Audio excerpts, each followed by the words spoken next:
If you have a true scary story you'd like to send my way, just go to astheravendreams.com and click the button to do so. Also, today's video does feature the lovely Marie from Marie's Field of Nightmares. She's been on my channel before, a few times, in various places, but if you enjoy her narrations, please do go down below and check out her channel. It'll be linked at the very top of the description. Show her the love that you guys would show me, and as always, enjoy. This was probably one of the most terrifying things that has ever happened to me. I work in a call center, and I actually still work at the same one to this day. So it makes a bit more sense. I will just say that the call center was for a bank in the US. I worked on the escalations team, so I took the calls when the customers asked for a supervisor, or if the procedure called for an escalation. So, getting complicated and upset customers was pretty normal for me. At the time of this event, I had been working there for about 7 years, and in escalations for 3 of those, so I was pretty well used to it. I had thick skin, and had probably heard every insult you could imagine, so it never got to me. But this guy was different. It all started with an escalation from who we will call Mr. John Smith. I don't remember his actual name, to be honest. He called in upset because his credit card was being declined. It was being declined because he hadn't made a payment. Just like any other service you pay for, if it's not made by the due date, services can be stopped or shut down. It's the same way with credit cards. But it's not like it was due on the 1st and he was being declined on the 2nd. No, he was almost a month behind. And this wasn't unexpected. He knew this was bound to happen. I'm probably giving more information than needed, but I feel it adds to why what he did was overdramatic and unwarranted. He had been late many times, and he'd requested fees to be waived every time, with no reason for being late past, "I was late, so sue me," basically. So when he called and wanted to speak to a supervisor because we were declining his card, again, and he wanted it fixed and fees waived, again, it was just another normal customer complaint, and it was going to be business as usual. However, the only way to be able to use the card again is to pay the past due amount, and he didn't want to hear that. After the call was transferred to me, I listened to him yell and go off about how he felt like we were targeting him. I apologized, but told him that the only thing to be done was to make a payment. So he began yelling at me again, calling me names and trying to belittle me. He even threw in some really strange and unrelated political-related insults that I won't type out, but it helps to show that he was a bit unhinged, I guess. I just let him get it out and count down the minutes till he would finally just hang up. And, by the way, if you haven't worked in a call center yet, you might think that I was just cold and uncaring, but those that have understand my predicament. This wasn't someone who was using it because it's all they had. They weren't not making payments because they couldn't. Without really invading his privacy, I guess. I know, with everything that happened, I still protect their identity, right? But he spent a lot of money every month, and paid it in full almost every month. So he was just the type that felt that rules didn't apply to him. So, yeah, I may have zoned him out a bit as he yelled, until he finished. And once he finished, I basically explained his options. No more fees would be refunded, and he needed to make a payment to use the card. And that's when the threats started. He started making comments about how we wouldn't act so tough if he was yelling at us in person, and suggested that he do just that instead. Not wanting anyone else to have to deal with this, if he went to an actual bank, I told him that they wouldn't be able to do anything in person either, which wasn't a lie. They couldn't do anything different. And that's when he said, "Are you stupid? I know you're not at the bank. You work at the call center at Street and Road intersection, right off of Highway 99. Okay, so he knew where the local call center was. We had a couple, and yes, mine was in a neighboring city that he lived in, unfortunately. It wasn't a secret or anything, so I told him that he was correct, but that none of us were customer-facing. I still did try to de-escalate the situation, as we were all trained to take threats seriously, so I kept that in the forefront of my mind. I told him that if it would help him calm down, that I could refund the fee, but that I really couldn't do anything about the block. Only he could fix that with a payment. But that was no longer good enough for him. "Oh no, we're past that," he snapped. "How about this? I'll just come up there and you can explain why I can't use my credit card to the barrel of my shotgun." And with that, he hung up. So now I have a potentially real threat taking place. I marked myself as away on my system and immediately went to my manager to tell them what had just happened. They took it seriously. When we have threats that could be acted upon, we have to report it to the authorities.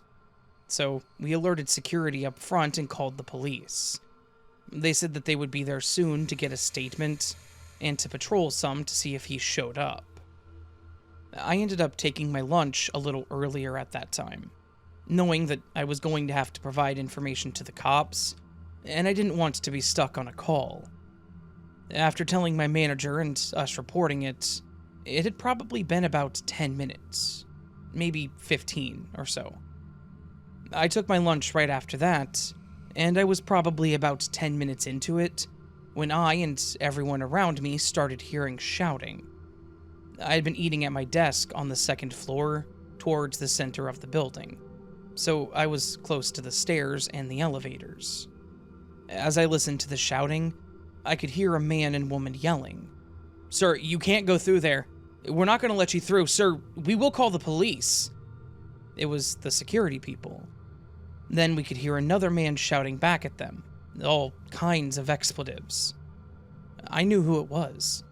I recognized that voice. It was definitely John. And if he had kept true to his word to show up, then he may have a gun with him too. I was immediately freaking out.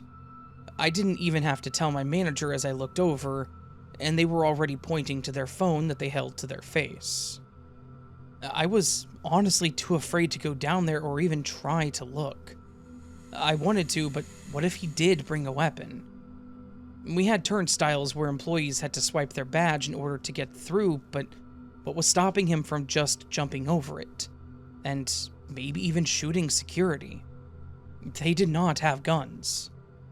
I don't know if they had some other method of defense or not, but either way, I was afraid for them.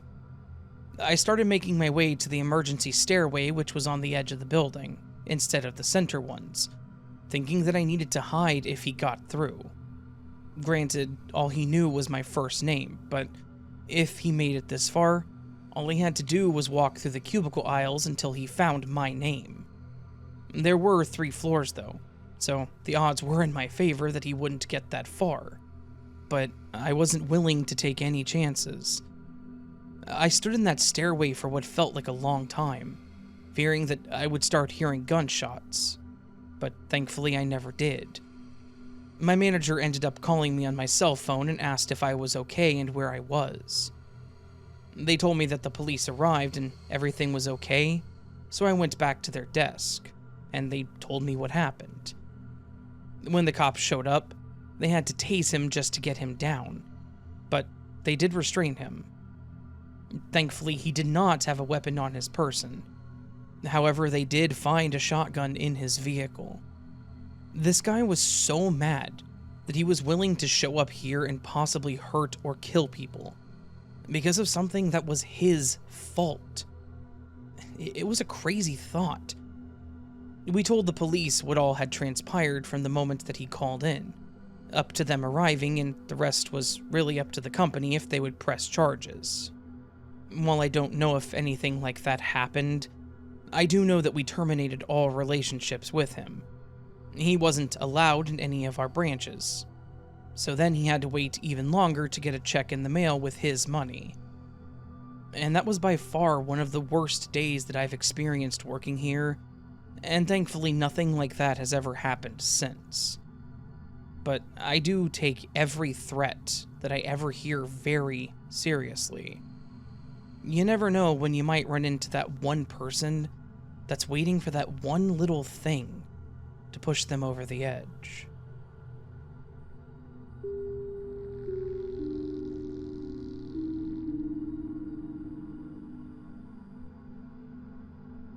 I've shared some of these stories with friends and on certain threads, and since they can be kind of creepy, I thought I would share them here too. I work for the fraud department at a local bank. I do both inbound and outbound calls, depending on the day and what I'm scheduled to do. And I have had some pretty weird customers on my line in both experiences. The first one I want to mention is when I was making outbound calls. We basically get a list of accounts that are flagged for suspicious activity. After we review them, if we feel it's suspicious, we have to call the customer to see if they recognize the charges or activity in question. You get to see some really interesting things when you do this. Anyways, I prepared myself to call out to this customer. I'll call them Mr. Johnson. I dialed up the number and waited, expecting him to pick up since I called his cell phone. However, a woman answered instead. No big deal. It wasn't uncommon, so I just gave my normal spiel, telling the woman who I was, and then asked to speak with Mr. Johnson. However, the woman had a very shaky voice, almost like she was in distress as we spoke. He can't talk right now. It's not a good time. So, when we can't speak to the customer, we either leave a voicemail, or in this case, we ask if we can leave a message with her to pass along to him, which is what I did. The woman let out a sigh as if annoyed by my intrusion. I could hear her mumbling to herself about finding a pen and could hear paper shuffling in the background. The way she answered and said it wasn't a good time was an unusual statement alone. Usually people just say they're not home or hang up or whatever. So I listened closely as I waited for her to return to the phone. That's when I started hearing a groaning sound, like someone was in pain. Then the shuffling sounds from the phone became louder, and I could tell someone was whispering something, but I couldn't make out what they were saying. It was as if someone was holding the phone to their chest to muffle it while they talked. But the groans were still present, and since she hadn't come back yet, I felt the urge to ask if she was okay. "I'm fine, don't worry about it," she said quickly with her voice sounding strained. Ultimately, I know it wasn't any of my business, so I tried to let it go, even though something definitely sounded wrong. So I provided her with the details of my message and tried to be as kind as possible to her. Something was obviously going on, and I felt like I was definitely inconveniencing her. I couldn't help but notice as she sniffled into the phone, repeating my message with a quiver in her voice. I confirmed she had the correct information when the groaning picked up again. She tried to respond louder as if to talk over it. I don't know why, but something told me to try again with her, so I asked if everything was okay and if she needed help. She quickly responded, nearly cutting me off with the direct, "We're fine, anything else?" With nothing else I could do, I declined and said my closing. A lot of people like to just hang up here without responding, which is something I'm used to. Sometimes people will also start talking to themselves or someone in the background before they hang up, and sometimes things they say are important or even damning in regard to the reason we call. That's why I'm usually slower to hang up. In this case, I don't know if it helped or not. I heard a light thud and wobble like she had set the phone down but didn't hang up. And before I hung up, I heard more talking, Now you've done it. Damn it, Dale. What am I supposed to do? Call the cops? Then I heard several patterned thuds. I remained on the line, trying to determine what I was hearing. After another minute or so, it sounded like the phone was picked up and the call ended. I couldn't really make sense of it, nor could I really prove anything was actually wrong or that the customer was in danger, other than the fact that she mentioned calling the cops.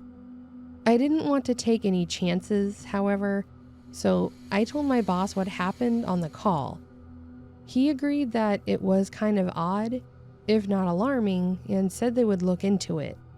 Unfortunately, from there, it was out of my hands. What I can say, based on the info I had, the customer was in his 70s, and his wife had passed a few years prior to this call. So it could be a case of elder abuse? And who was the woman that answered the phone? I don't know what was found out, if anything, unfortunately, as there was no way for me to go back and find that account. So I was just left to wonder about this and discuss with others. I'll share one more experience with you for now. This one was still pretty creepy, but I guess over time, everyone got used to it. On the inbound side of the world, it was normal to get a few prank callers. We had one guy that always tried to be inappropriate with the females, but would hang up on the guys. Need I explain more about him? We also had one guy that claimed he could see us through monitors and would make creepy comments to anyone that answered. It didn't matter. Other pranksters just tried to waste our time. However, a common misconception with these people is that we're not allowed to hang up on them. But surprise, we can. Anyways, this guy, none of us could really figure out if he was trying to prank us or if there was something else going on. My main reason for being conflicted is because, unlike the other prank callers, he actually did have an account with us. So the call would start somewhat normal, other than the way he talked, that is. There is no way I can describe the uneasy feeling you got when he talked. His voice kind of sounded warped, but there was no tinny or electronic sound to it, what you would normally hear when there was a voice changer or something similar present. He also had that upward inflection or teasing sound to his voice when he talked. The best way I can explain it is when you watch those shows where the person is darkened and the voice changed trying to mask their identity, but then he also had that upward inflection. Sorry, like I said, I'm not sure how to explain it any better. One thing that was consistent was the sick feeling he would leave me when I heard his voice. So after my opening, he would give his name in his weird inflection. I'll call him David. Then before I could verify him, he would start on his normal questions. Guess what I'm doing today? He typically wanted you to respond like you were clueless, and if you did, I'm going to get my hair cut today, is how he responded. Sounds like a pretty normal and innocent response though. But as he talked about it, it just seemed like it was cryptic or code for something. Something I could never figure out. He would then ask you to guess how short he was going to cut it, and again, if you feigned ignorance, he would explain it to you. He would say that he was going to get it cut as short as possible. He would describe how it would be so short it would make him bleed. He would talk about how his hair grows so fast that he had the urge to get it cut weekly, and that he would be mad until he could do it again. So, as I mentioned, the conversation for the most part seemed like it could be normal, but it was how he emphasized certain things, like the word cut, that always seemed off. But if you took calls from him and knew the answers to the questions, it only seemed to make things worse. I responded once to his first question that he was going to get his hair cut, and he seemed more enthusiastic than normal. He would respond with, "Oh, so you know about haircuts too? Oh, I love them," and would then ask about the length and so forth. It creeps me out just thinking about it. A lot of people that get his call think he's just another prankster. Around the time of his calls, his account had recently been closed by him, so he had no reason to call anymore. Or maybe he just had a mental disability and access to a phone. Both are definitely possible, but what we all agree on is that his voice leaves us all with a sense of uneasiness, and I'm incredibly thankful I don't do inbound at all anymore. As mentioned, these were just two of many cases I've come across that seemed like there was something darker underneath the voice I heard and the situation at hand. Maybe I'll share some more stories with you later because call center work really never has a dull day.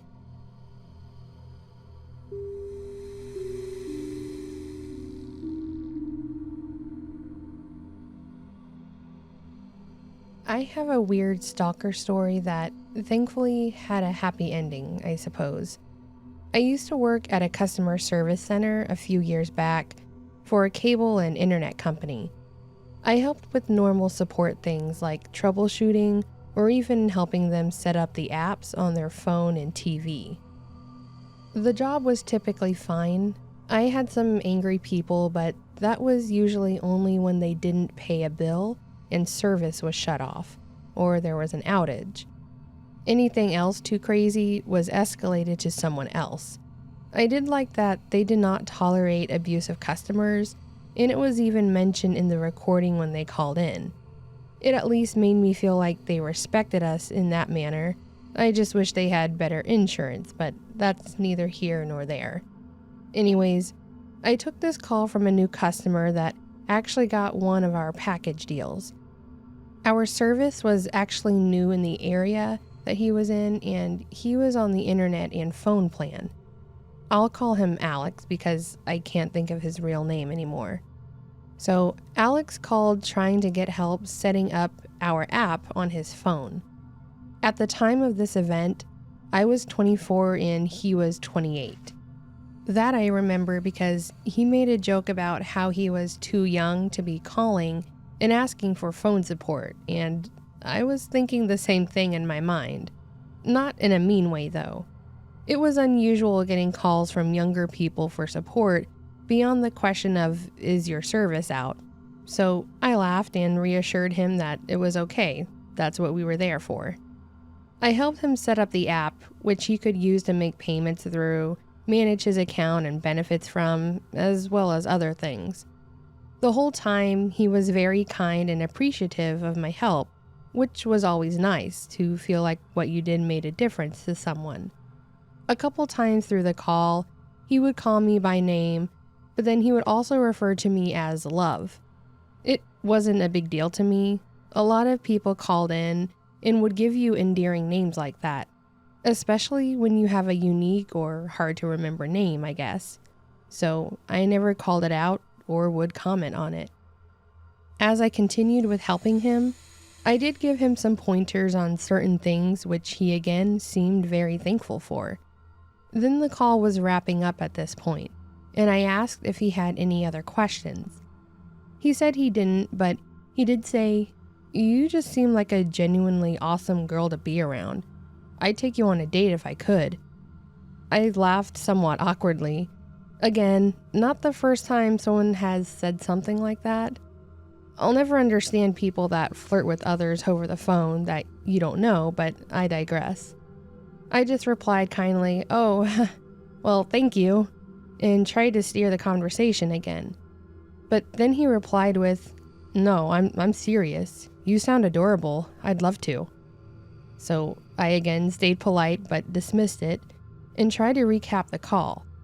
He finally allowed the conversation to move on, and the call wrapped up. From there, I figured it was the end of that and moved on with my shift. But then the very next day, I got a friend request on Facebook and a new follower request on Instagram. Looking at the photo, I didn't recognize the guy, but when I looked at his profile and saw his name and location, it dawned on me. This had to be the same customer I spoke to the day before. It immediately startled me because all he knew about me was my name and the state I lived in. He asked where I was located and I gave him the state, something I did often without thinking about it. That was towards the beginning of the call, before his flirtatious comments, and he lived across the country, so what risk was there? I know, stupid me, I guess. I do have a unique name, but I'm also not the only one, so how could he have found me? Did he just try to add everyone with the same name? Either way, I declined his request and blocked him. I was in no way going to casually talk to a customer like that. I even told my boyfriend about it. We lived together, and he basically made fun of him, calling him desperate, but that was about it. Neither of us thinking any more of it. However, it once again didn't stop there. On one of my days off, there was a knock on my door. I wasn't expecting anyone, so I answered it curiously. It was a flower delivery for me, and I immediately was all smiles. My boyfriend was at work, so I first thought he had them sent to me as a surprise, so I accepted them and put them on the coffee table. I started looking for the card, wanting to see the cute and cheesy note he wrote, but then my mood quickly shifted. It wasn't from my boyfriend. It was from Alex. How the hell did he find out where I lived? I immediately felt uncomfortable, so I went out front and threw the flowers directly in the garbage can. I called my boyfriend to tell him what just happened, and he told me I needed to check my privacy settings on Facebook. I don't know why I didn't do it in the first place. I guess maybe I thought blocking him would solve it all. Thank God I did though, because I learned I stupidly had everything public. My name, photos, posts, where I worked and lived were there for anyone to see. Granted, my location only had the city and state. However, some of my photos were tagged with locations, and one of those was my home. I still don't know how he would have been able to narrow it down to which side, because I lived in a townhome, but somehow he did. The only thing I had locked down was my phone number, which was only available to friends, thankfully. So I immediately did a cleanup. Only the state was listed for locations. Occupation was now empty. I even changed my name, so I went by my middle name, which was a lot more common. And everything else that remained, including posts and photos, were locked behind friends only. If you use social media, I would highly suggest looking at your page from the outside and see what's out there.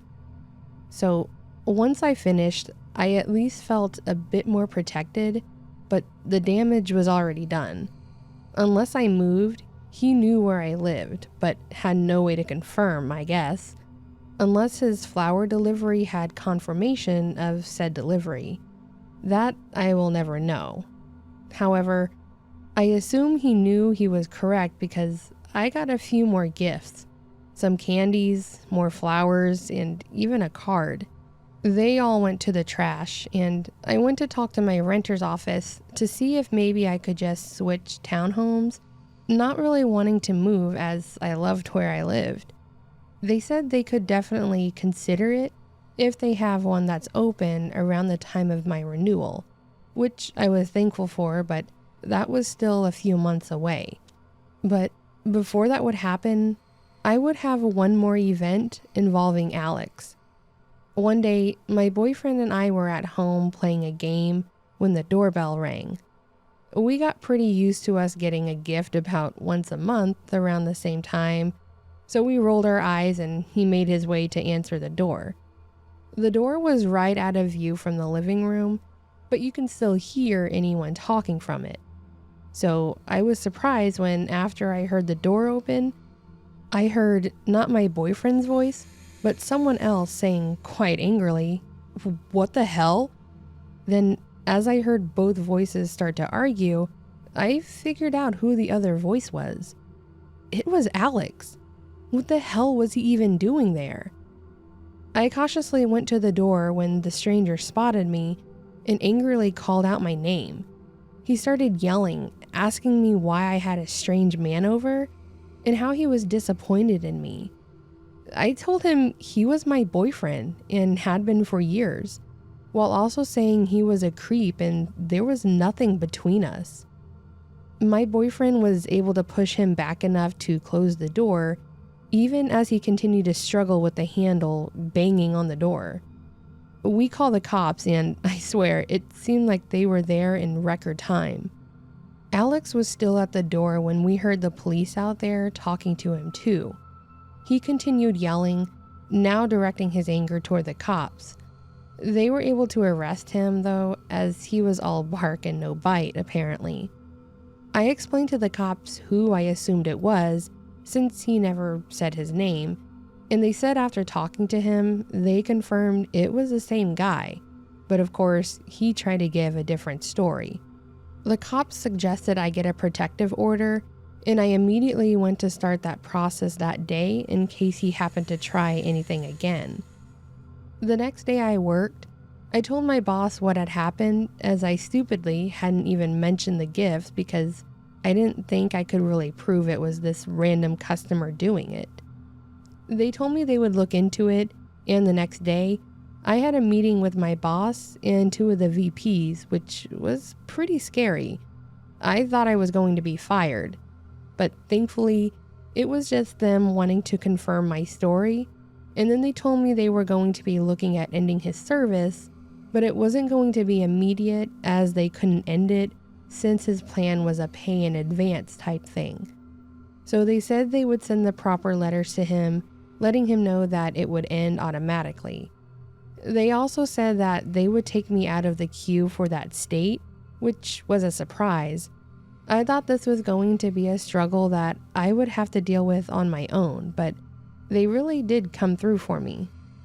I didn't have any other run-ins with Alex after that. Hopefully he realized how delusional and crazy what he did was, but either way, I'm glad that chapter in my life is over.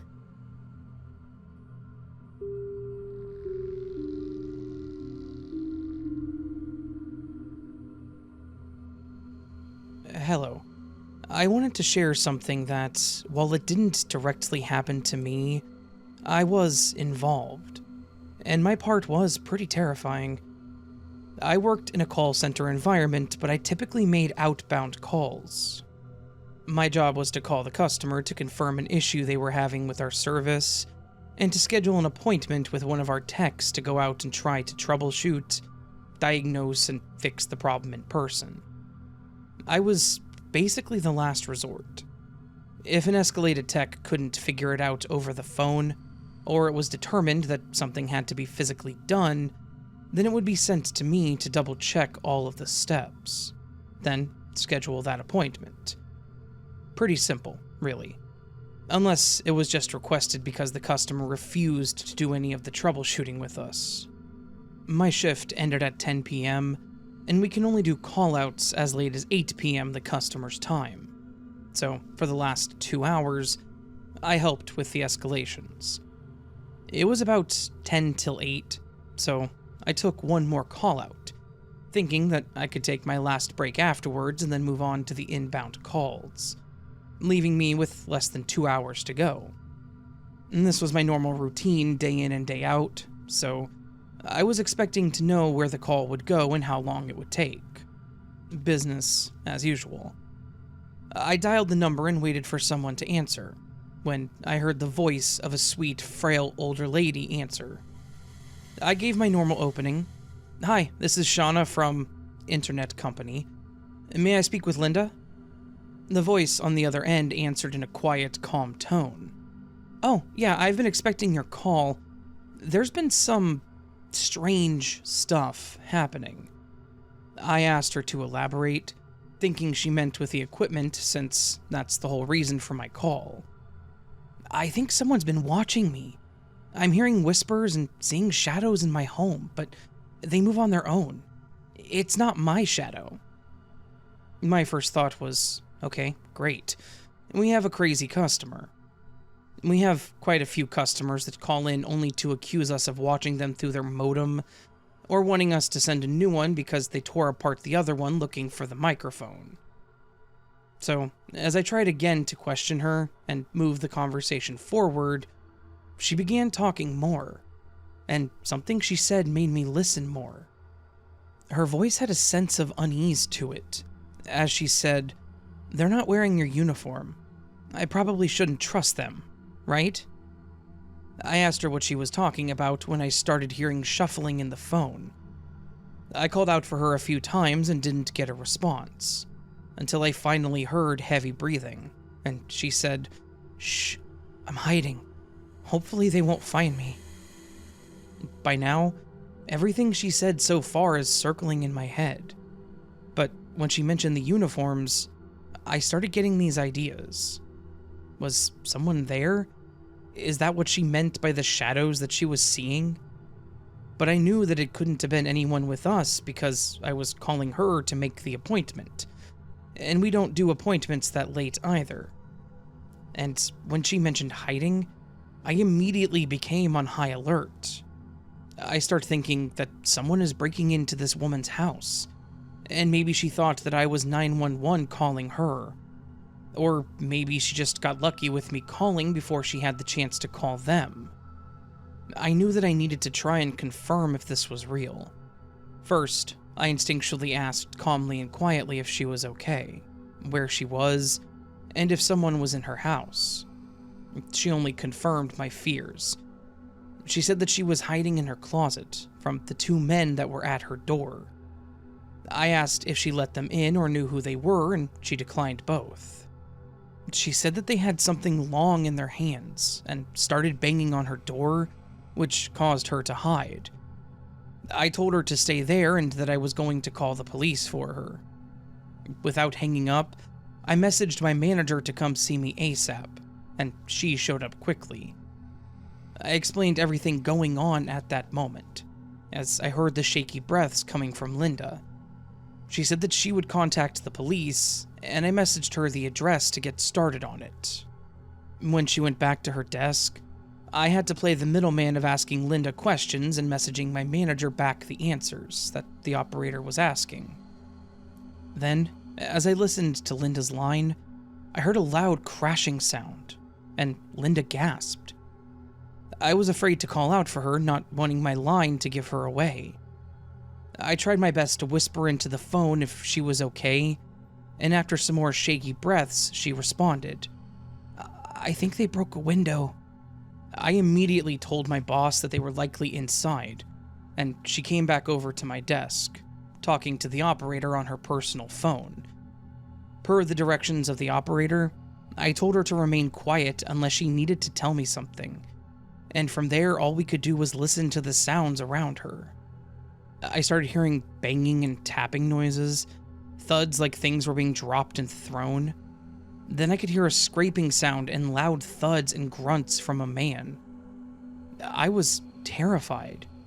Terrified for Linda and just helpless. All I could do was sit there and listen with her, praying that they didn't find her. That was the longest day of my life, waiting for someone to show up and help her. My manager was still standing by me, and she tapped my shoulder saying that the operator confirmed the police were there. I quietly relayed the information to Linda, telling her not to come out until the police called for her. From there, I heard shouting and more shuffling sounds on the phone. I called out for Linda to make sure she wasn't involved, but she didn't respond. Then, she finally responded, and said that one of the men ran into her room, the same room with the closet that she was in. But then I could hear the police calling out for her, and my manager relayed the same thing.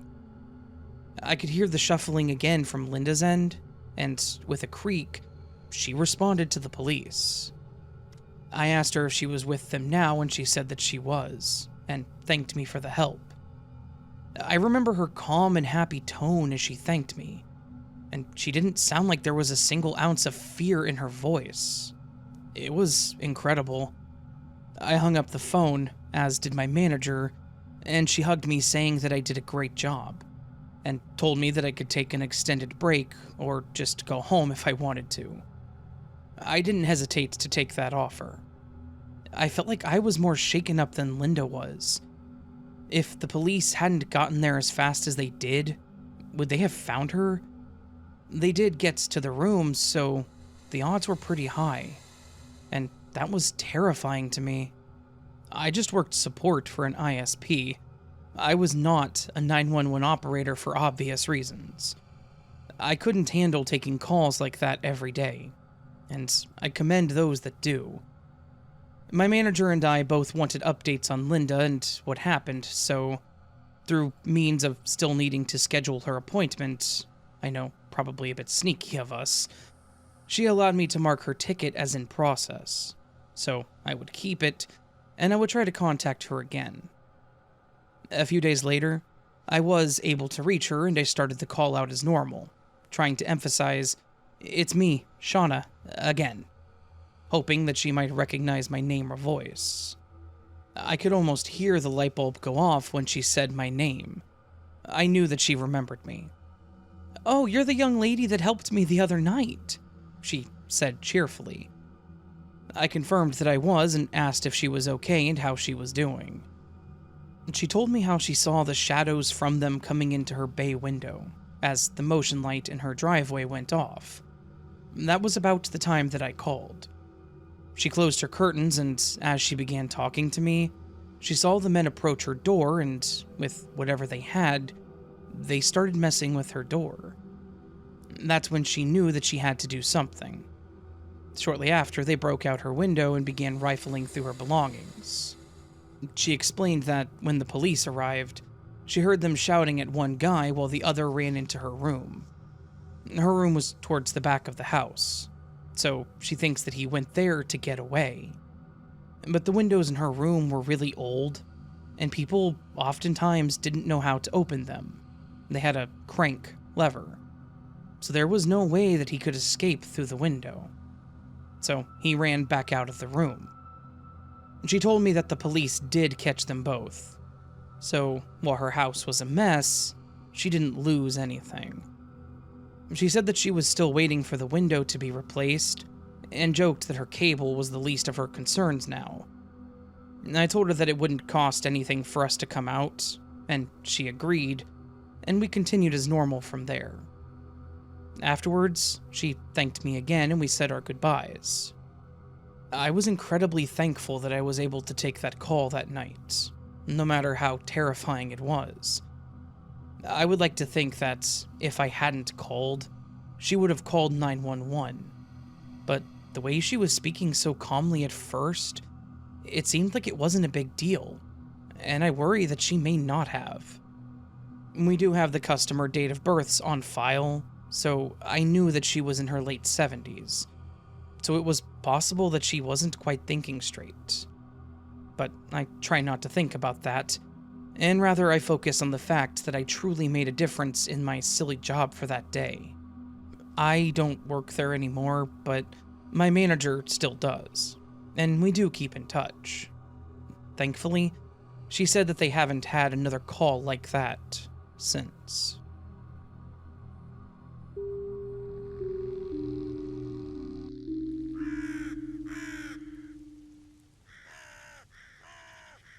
So, that, my friends, was a collection of scary call center stories, scary phone call stories, however you want to look at them, terrifying stories from people who work at call centers. Now, let me tell you, Patience and I have both worked at call centers before. I used to work at a call center that was 24/7, and the people who called in were never happy. She worked for a call center that's 24/7, and the people who called in were never happy. Occasionally, you would get a polite customer calling in, but the truth is, call center jobs are hard for multiple reasons. The biggest reason probably being that people just, a lot of the time, aren't happy when they have to call, right? If you're calling for support because something went wrong on an account earlier, like in the story, Or if something's technically incorrect or technically broken, like again in the story, you're not happy, right? You're calling them to resolve an issue. Sometimes it's just for information, but mostly to resolve an issue. So, I guess what I'm trying to say is, if you ever have to call a phone number for support on something, to get a hold of a call center, try not to be mean to them. Try to be as nice to them as you can. There's a proper ethos in life to follow, and that is judge people by how polite they are to their waiters and their call center employees. I think you get the point.